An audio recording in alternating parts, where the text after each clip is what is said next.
to tell you the truth, Oh, shit, I would again. rather. Fuck, dude, use the new computer. I spent fucking I cannot get into the new $200 on that computer. computer. Use it. Use it. Use it. What happened? My new I can't get into computer it. Fuck off. is right fucking here. It's a fucking Apple. It's an doesn't Apple. fucking It works. yeah. But still, you're going for the title of biggest tech retard in the firm, and that's saying something. Zero. Fucks. Given podcast. Today we'll be doing a victory lap on our election predictions and breaking down some headlines you may have missed while doom scrolling on Twitter. We're covering the ever-evolving door of who will fill Trump's administration, Chamath's pitch to make America healthy again, North Korean soldiers are getting unfiltered internet access and addicted to porn.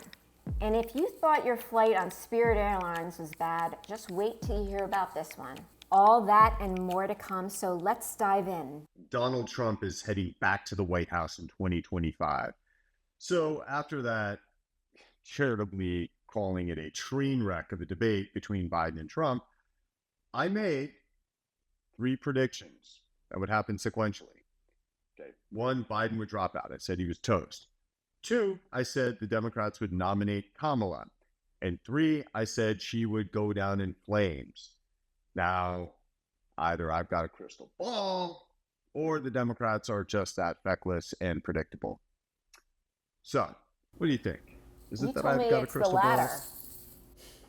They are feckless and predictable.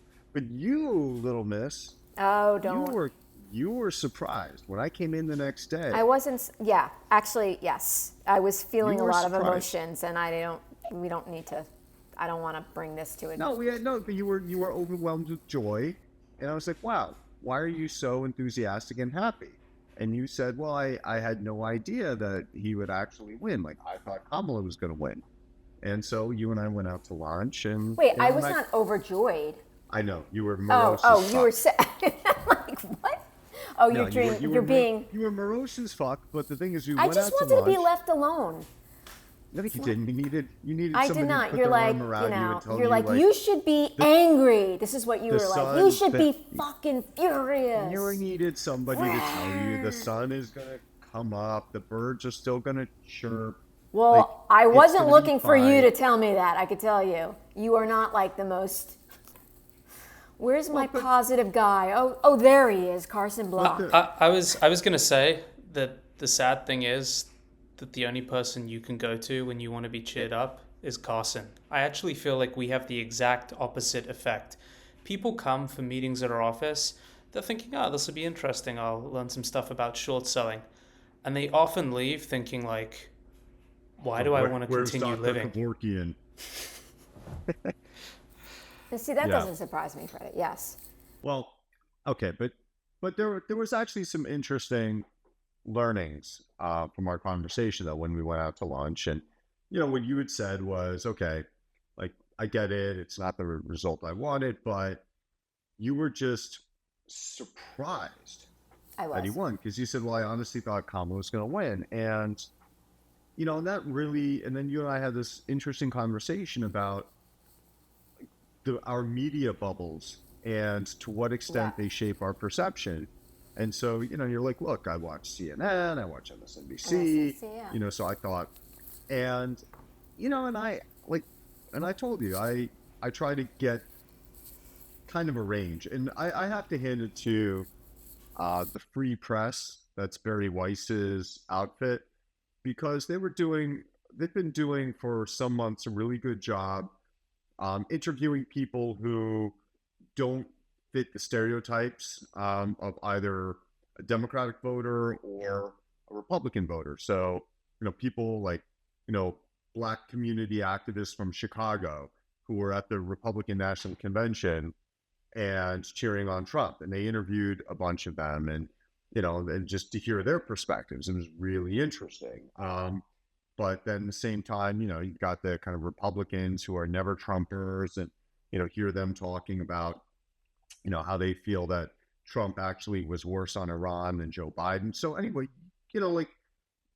I wasn't surprised. I didn't, I wouldn't have bet on a clean sweep of the battleground states. I wouldn't have bet on a majority of the popular vote. which is actually pretty rare in our presidential contests these days. Given that you always have Jill Stein was on the ballot and Robert, fuck up Kennedy was on there still too. But anyway, I thought that was pretty interesting and illuminating. So you got to diversify your media sources. Okay. Come on, man. At least tell me I'm right. Give me a little worship or some shit. You're right. This is just me sucking my own dick. I need some other people to suck my dick. Every single day, every fucking hour. That's what you do. With Trump's looming return to the White House, people are starting to wonder who's going to be the first to lose their jobs from the old administration. And so it shouldn't be much of a surprise that the top of the list, supposedly, is the current SEC chairman, Gary Gensler, favorite of yours, favorite of mine. But anyway, Trump's been vowing to give Gensler the boot, and technically he can't actually fire him without cause until 2026. But in any event, that has not stopped the campaign trail for a replacement. So there's a lineup of candidates who are supposedly being considered for SEC chair. Dan Gallagher, Paul Atkins, Mark Lieta, who are all big-time crypto critics. Also, Hester Pierce gets mentioned. She's a sitting SEC commissioner. And I think she's been pretty consistent in voting against a lot of Gensler's proposals. And then there's one dark horse we haven't, talked about. Me. I should be the chairman, the new chairman of the SEC. Yeah, look. Why is that? Why is that? Because I could probably become readmitted to practice law by the end of this year. That's why. So everyone's focused on the wrong thing here. Everyone's focused on, will he fire Gensler and who will replace him? I don't fucking care. What I want to know is, when he fires Gensler, is he going to do it while Gensler is on the shitter like Rex Tillerson? That's what I care about, because I got to tell you, I used to think, Rex Tillerson, he was a, Exxon, serious dude, made a lot of money, ran this really, really big, globally relevant company. And now I think Rex Tillerson fired while he's on the can. Well, so I hope... Okay, something you're missing. Rex Tillerson was probably not taking a shit when Trump fired him, or when he found out Trump fired him, right? But Trump said he was. It was such a great line. So I'm just looking forward to Trump coming up with the next, Wait, he did? What was the line? I didn't know. I did not know this. Wait, what? How would you know if Rex Tillerson was pinching out a fucking loaf? No, I'm not saying that. What did Trump know that? No, I don't know what Trump said. So Rex Tillerson, who was his first Secretary of State, after it was reported that Rex Tillerson had told people in a private meeting that, Trump had a small IQ or some shit like that. So Trump fired him. But of course didn't tell Tillerson ahead of time that he was fired. So Tillerson found out from the media or Twitter that he'd been fired. And so then Trump later said, no, that guy's an idiot. That guy's a tiny IQ. And he's taking a dump when I fired him So anyway, it's because he's an older guy. And, when you think about people like that taking a shit, it's not necessarily the easiest thing or the most pleasant thing. So, How old is the guy? How old is he? Imagery. I mean, is he in his 70s, you think? He's probably got gray pubes. I don't know. Whatever age you need to beat up gray pubes. Oh, okay. All right, so Trump's going to say, Gensler died having one of those wanks where you put an orange in your mouth and a stocking. Fucking Michael Hutchins. That's right. There's one person we know for sure won't be in Trump's cabinet. That is billionaire investor John Paulson. Paulson officially pulled himself out of the running for Trump's U.S. Treasury Secretary, citing his complex financial obligations, aka he's too busy being a billionaire to take on the job. While he won't be handling the nation's finances, Paulson still plans to hang around and help with Trump's economic plans. This announcement has put the focus squarely on investor Scott Bessent, the other main candidate in the race. Now, there are two things that I think are important to know. And this is groundbreaking ZFG inside baseball. The real reason John Paulson is not getting the job is because Carson ripped his eyeballs out for like $500 million on Sino Forest, and Trump just found out about that. And he was like, oh my God, what did you invested in trees in China? What, were you stupid? So that's the real reason. And I think the awesome thing about Scott Bessent potentially getting the job is the people on 4chan will already be connecting the dots between Scott Bessent working for George Soros, the global Illuminati. It just fits so nicely into their worldview that it's fucking perfect.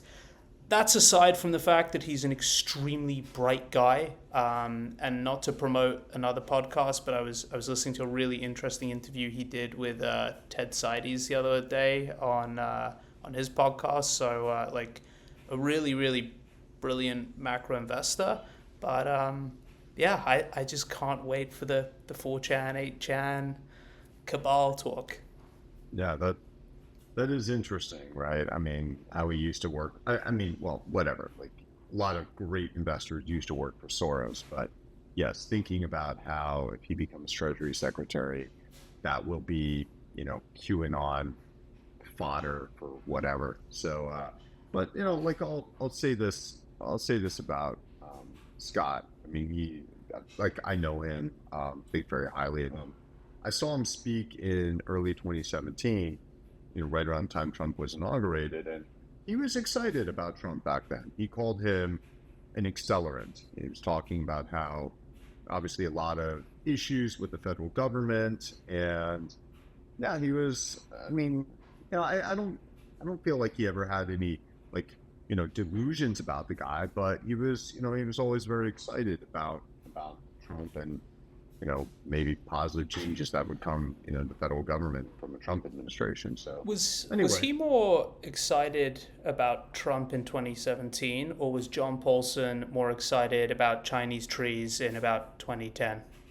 What do you think? Well, up until June 2nd of 2011, Paulson's excitement for Chinese trees, probably. I mean, it was hard to.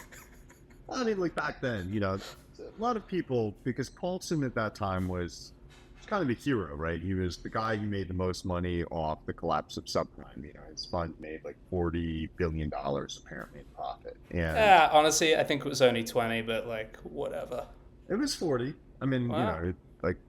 Pre-tax amount was 40. So a lot of people wondered, like, well, how can you get this Sino Force thing so wrong? And the answer is that he had so much money, AUM, after subprime, that he became thematic. I mean, this is a guy who used to be a risk arb guy, right? Like going long spreads of takeouts or, sometimes short them. And suddenly he's got a firm AUM are probably 40, 50 billion. And how do you allocate that? So you become thematic, playing big global macro themes. And so, yeah, I mean, I'm sure that he saw, it's like China, right? Like that was really hot back then. Again, this is the days of the BRICS. So China resources was very hot. So how can you lose? You get, real assets, like resources and China. And, of course, that's going to be, a great investment. And, he didn't stop and ask. I mean, this was the very early days of the China fraud stuff. So he just didn't stop and ask early enough, might this all be fake? So I don't blame, I don't blame him. I think it's... And to be clear, no one should ever stop and ask if they're thinking of making a thematic investment. We at Muddy Waters have some thematic strategies, which we'll talk about later in the podcast. So never stop and think. Hang on. We'll elaborate on them later in the podcast. But mining, not crypto, metals mining, and Vietnam. These are two separate funds. They're both incredibly important strategies, incredibly important themes. Like it'd almost be insane not to have these in your portfolio. Let's see what our GC says about that. Maybe, but we can talk about these funds publicly. We can use the F word when we describe them because we changed the registration status. Yeah, so we're going to be dropping the F-bomb all over this podcast. Fun, mother thunder. So now, Freddy, this one, you're going to give me some shit, with your, British heritage and dentistry. So Chamath took to Twitter like a day or two ago, and he wrote some tweet about how American food is so fattening that when he goes to Italy in the summer, he eats more bread and pasta than he does in the U.S. He drinks more than he does in the U.S. He exercises less, and he loses weight. But when he goes to the U.S., he gains it. And so, I clap back at that motherfucker, just he's like, okay. And so there are a lot of people liked my response. But I did get a bunch of people, including, British dentistry guy over there, saying, look, no, European food's healthier. Hang on. Conflating two different things here. Does the U.S. have more pesticides, GMO, 100%, other bullshit than Europe? Yes, it does. Yes. Okay. Will that give you cancer? Yes, at a higher rate than you get it in Europe. I don't dispute that. But first of all, we're talking Chamath, okay? This is the guy who I think it was 2021, he put up a website saying that he was going to run for governor of California, and he promised to give teachers raises and cut taxes on the website. And then it was like enough people called him out, and then all his SPAC promotions started collapsing, and so then he quietly took the website down. So what's he trying to do here? He's obviously trying to jump on the dick of Trump world, right? RFK Jr., he's just trying to jump on that fucking dick and maybe even pass it off as his own. And so that's just when I see Chamath doing that, I have to call it out. And because there's also, okay, if you want to say, I lowered my cancer risk when I was in Italy, okay, probably, I'm not going to argue with that, but I lost over 50 pounds. Okay, I didn't do it on any GLP-1s or any other drugs. Quite the opposite, I'm constantly fighting myself by, getting high and drinking alcohol. God. So I can tell you, okay, that bread, pasta, and alcohol, along with less exercise, do not make you lose weight more just because you're in Europe and they don't have fucking pesticides in the foods. All right, that's why I called him out, because he's just being. Where's your tweet that calls him out? I would like to say something. So I'm going to interrupt here. You go first. It's not the bread, the pasta, the drinking. When he goes to Europe, he obviously spends his summer, as any self-respecting billionaire does, on a fucking super yacht. Life is just better on a super yacht, okay? That's the humble brag here, okay? It's look, I spend time away from the peasants, and the weight just drops off me because I'm not, getting looked at by the peasants and touched and whatever, and that's the thing. So it's really encouraged me to work harder, to spend less time short selling for sure, and follow the path of riches to get myself a super yacht. And that way I will be assured that I can eat what I want, drink what I want, and stay nice and thin. Well, that's the secret ingredient, guys. It's the same way that South Park. It's the same way that South Park pointed out that there is a cure for AIDS. You just have to sleep on a giant bed of money. I have to say that every time I've gone to Europe or whatever, and I'm always like, I don't even want to go on the scale when I come back. I do not want to go. I was eating pasta, carbs. I didn't work out in a gym. And I come back 3 or 4 pounds thinner. Same thing happens to my best friend. I'm also, I do think our portions here are crazy. They're just insane. And I'm always shocked that I do come back thinner. And I'm like, what the hell? I drink every single night. He's saying I eat worse, drink more, and exercise less. But I because it's I Europe, agree and there's with something him. magical about Europe, It's I lose so weight. true. Bullshit. Yes, Bullshit. yes, it's Krista, also you're caloric. just No, puking. You're just all of a purging more sudden often you when you're in lost Europe. weight this year. I've been on a diet my entire life, and all of a sudden I'm hearing you. Oh my God, I've lost this weight, and now I know everything about losing weight. I'm like, here we go. Like, this is Krista, the he's only lost area. so much weight God, it's that like affected he's his telling whole me I need to work personality. out. It's fucking unreal. It's crazy. You're not even happy anymore. Maybe it's actually the secondhand cigarette smoke that you're exposed to in Europe, and that curbs your appetite. Maybe that's what it is. North Korean soldiers sent to Ukraine are getting a taste of unfiltered internet access for the very first time, and now they cannot stop watching porn. According to a Financial Times correspondent, these soldiers might be facing a battle of a different kind. I'm guessing this isn't what Putin meant when he asked for Kim Jong-un to send him some hardened soldiers. So, I love this story. I think this says so much about. So does Carson, apparently. Go ahead. No, I think this says so much about like how all men are the same. Okay, so if you go back to the whole like Epstein Island thing, and you're like, Stephen Hawkins, he was there. Turns out he might be the most brilliant mind in the world, but he just likes some pussy. And then, you've got Diddy recently. When you have no idea how he actually can like enjoy it, Right. That's the best part. Right. You got like most successful rappers. They just like pussy. And then it turns out from like the highest and mightiest, most stimulated human beings on the planet down to like the dudes who literally are lucky if they get a meal once a week between them. And they get out into the earth, into the freedom.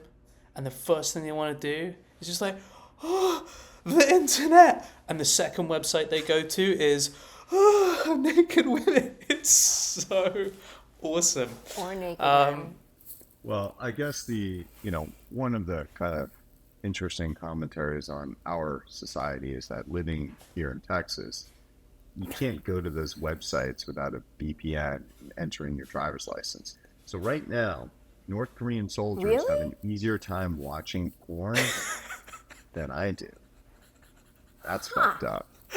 That is so fucked up. Certainly is. Wow. So Carson, we here in America do not enjoy the freedoms of North Korean soldiers. That's a low bar.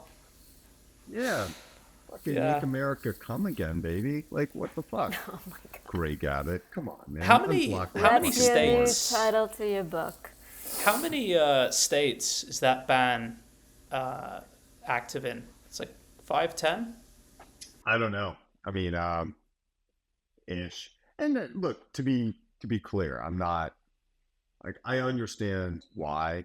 I mean, when my older kid was 9, he had this one classmate who's like clearly has unfettered access to porn, and like porn these days is fucked up. Sorry, can you tell just by looking at him these days? Can you just be like, oh wow, that kid's got unfettered access? Yeah, like no. I mean, my son told me, like, he's telling me the shit that, that this, and it's again like back in my day, I put in the VHS tape and I get the chick shaved her box. It was a big fucking deal, like, I mean.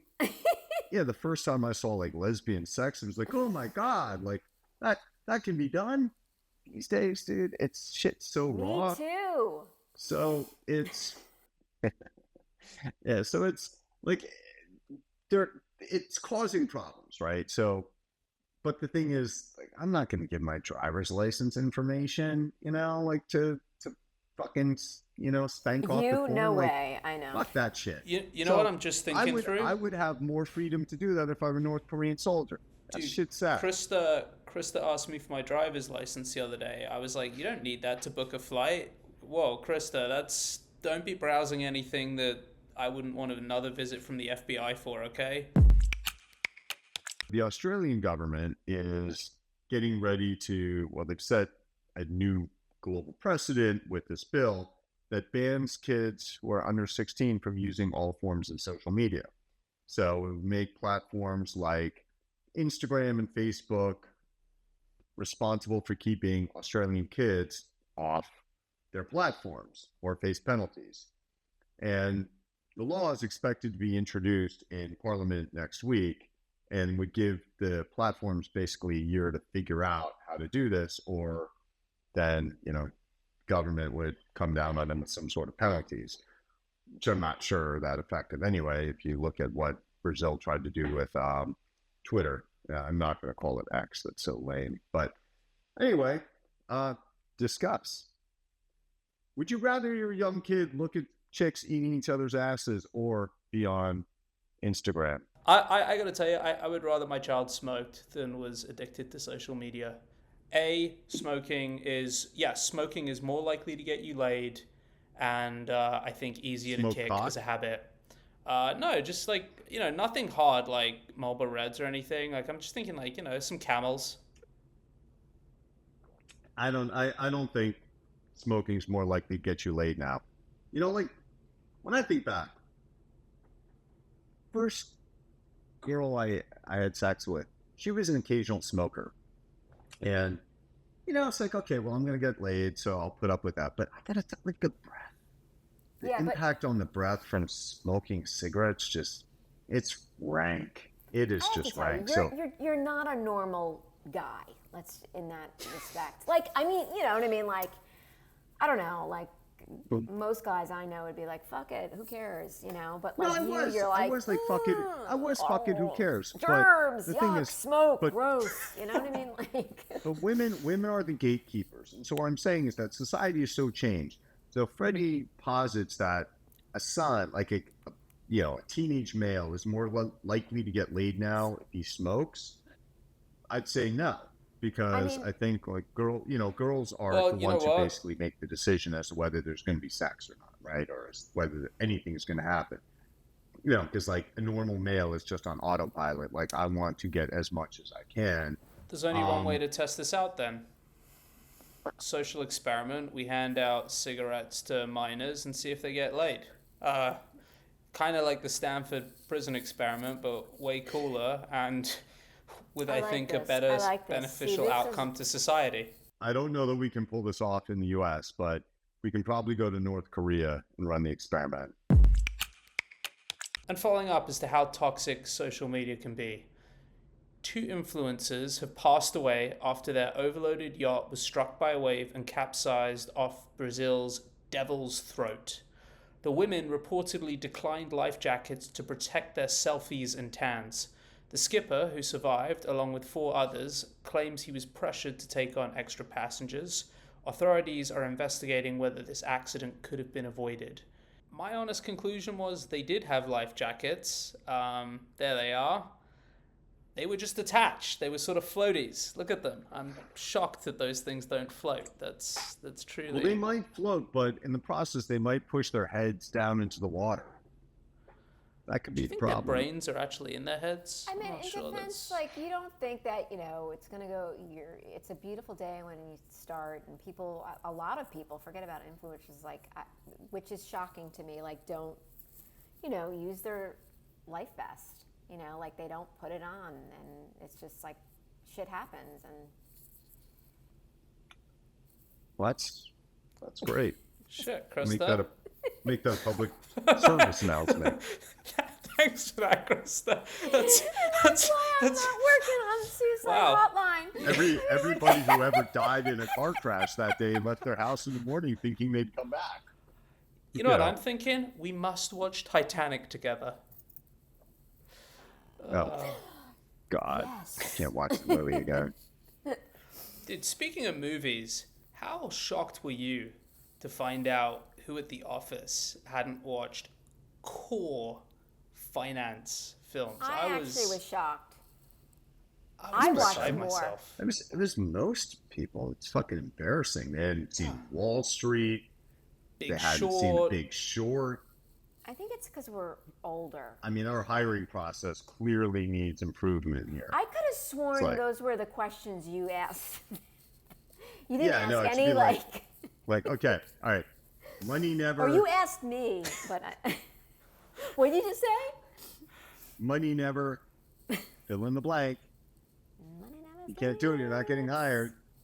Yeah. So Right. if you are watching, because we always get asked, what can we do to become a short seller? And I assume a lot of people are like, oh, read books or this Warren Buffett guy. No, watch all the finance films, and if you can repeat decent number of lines from most of them, you'll be great here. I mean, when I watched Boiler Room, right? Remember, there's that scene where they're sitting in one of the partners' houses, guy that has like no furniture, and they're watching Wall Street, and they're all blurting out every single line as it's said. Like, I could pretty much do that with Wall Street, right? Like, these guys haven't even seen the movie once. But What Boiler the Room, I fuck? have to tell you, if you pick up a monologue book, for some reason, there's at least 3 or 4 monologues from that movie. From Boiler Room? Yeah. So what's a monologue book?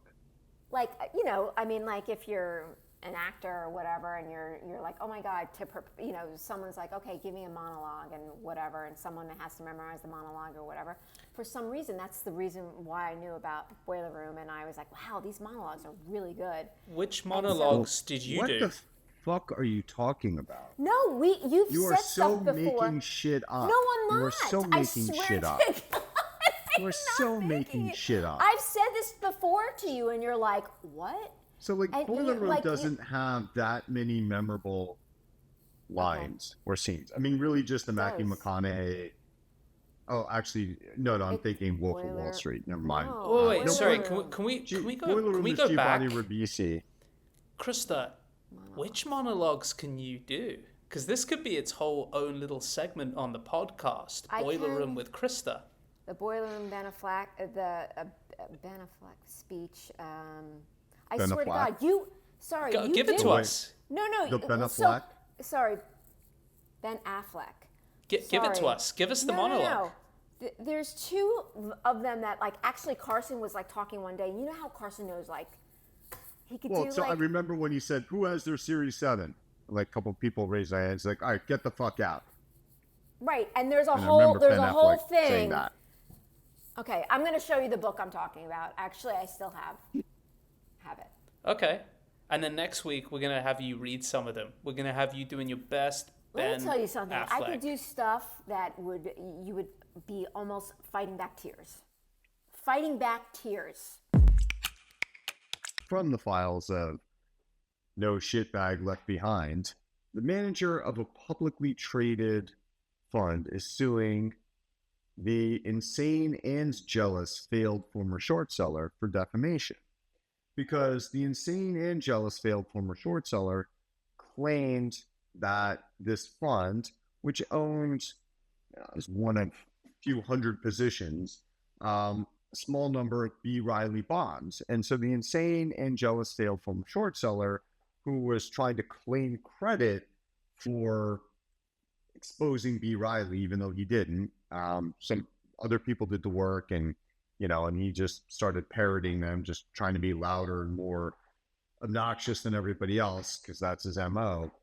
So this dude, the insane and jealous failed former short seller, started going after this fund manager that, all right, they shouldn't have had the B. Riley bonds in their book, but, again, it's one of a few hundred names. So they started calling the fund manager a fraud and insinuating that the fund manager, which is Holbrook Holdings, was getting, had some sort of kickback scheme in place with B. Riley. So anyway, this really amped up after the insane and jealous failed former short seller pointed this out on social media. The principal of Holbrook Holdings clapped back, and then all of the denizens of the insane and jealous failed former short seller, who now basically follow his stock promotion pumps on the long side, jumped on this guy.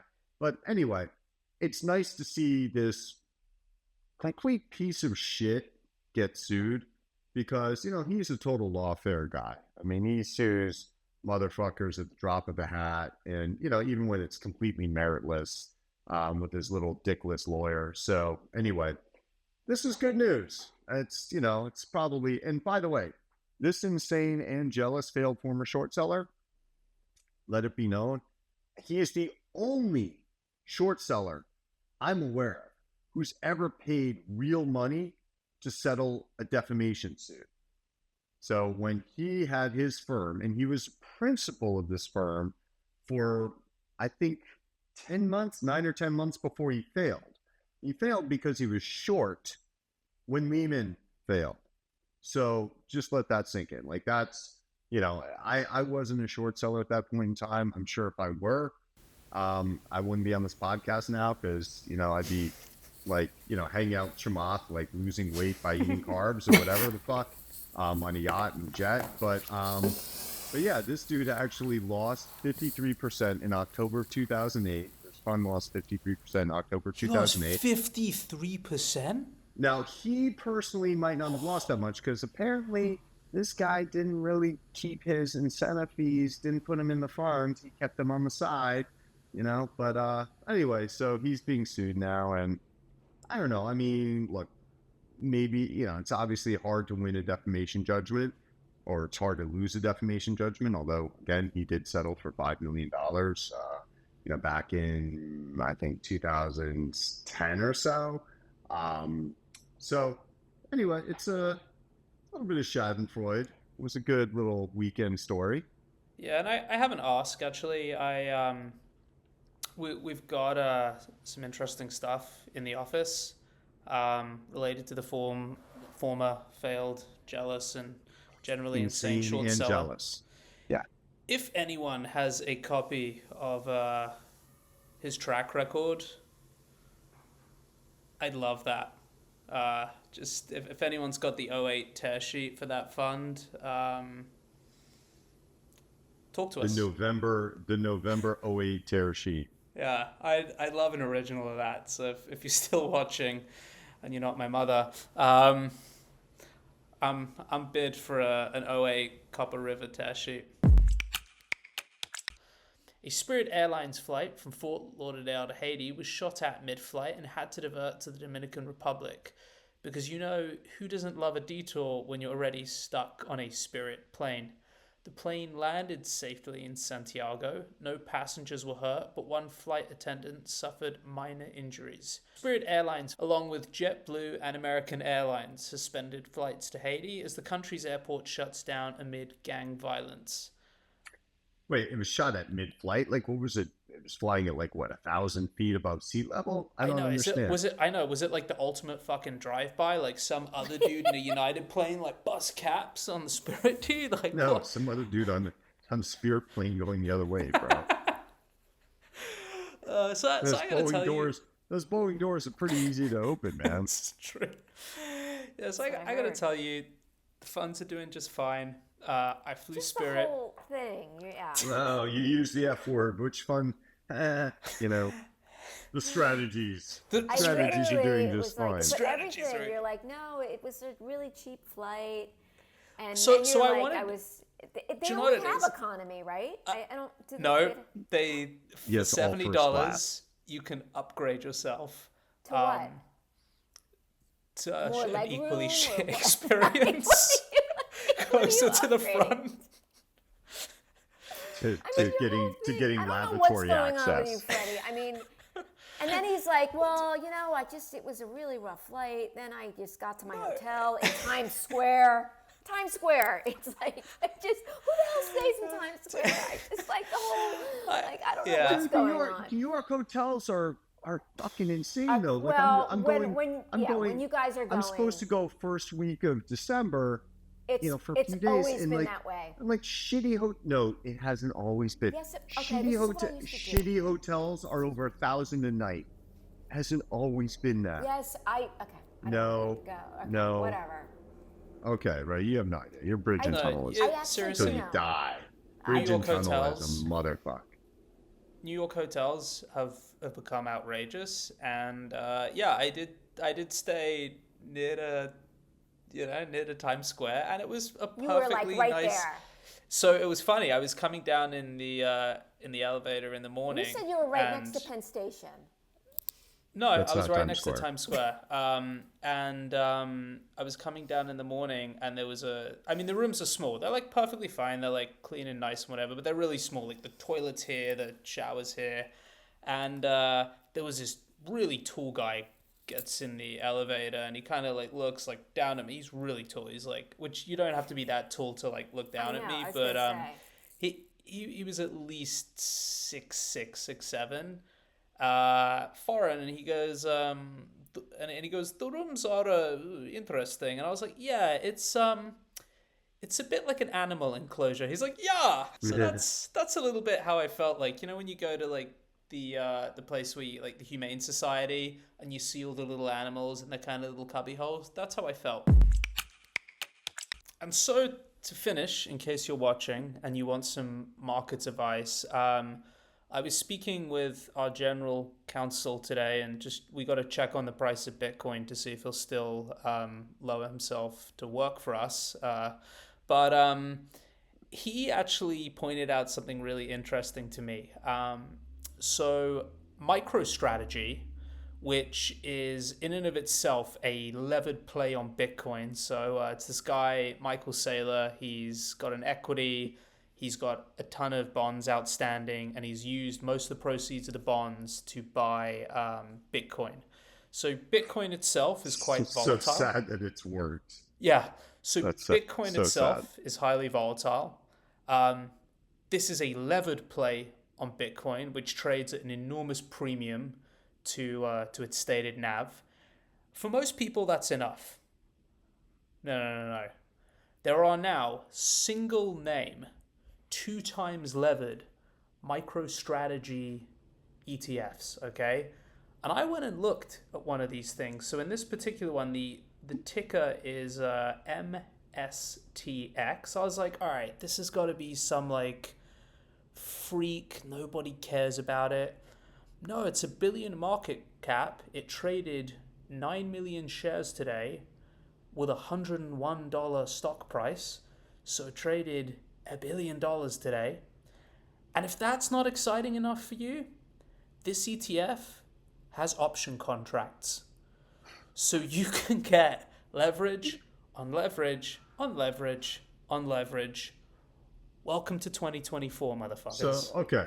All right. So I've got to when I go to New York in early December, I'm going to like an ideas meeting. You know, it's mostly short sellers. You have to present 2 ideas, only one of which has to be a short. So I can present a long. And you have to pass almost 15 years have taught me anything. You should pay attention when people are presenting the longs. You missed the time Josh Wolf NVIDIA pitch, right? Yeah, dude. I like every single long pitch in the past. I've just been like, tune out. But it's it's why I'm on this podcast at this very moment. Instead of my like walking around a yacht with Chamath losing weight. But yeah, like I should pitch this as as one of my 2 ideas. And like, yeah, it's easy. That way I don't have to get into it. Like I don't have to know anything about the company or about like have a fundamental argument, because those are pretty like quaint and I remember when those mattered. I don't have to have that. Just like, dude, just fucking grab your balls and buy this shit. It's 2x levered monster, which is levered blah. Like, why not? Why wouldn't you? You guys are all short sellers. You should understand by now. That's just shit like this is gonna go up. So anyway, I think that'll be my my pitch at the event. Okay, let's, anyway. Christy, you gonna take us out? Yes. Thanks so much for joining us. Don't forget to like and subscribe.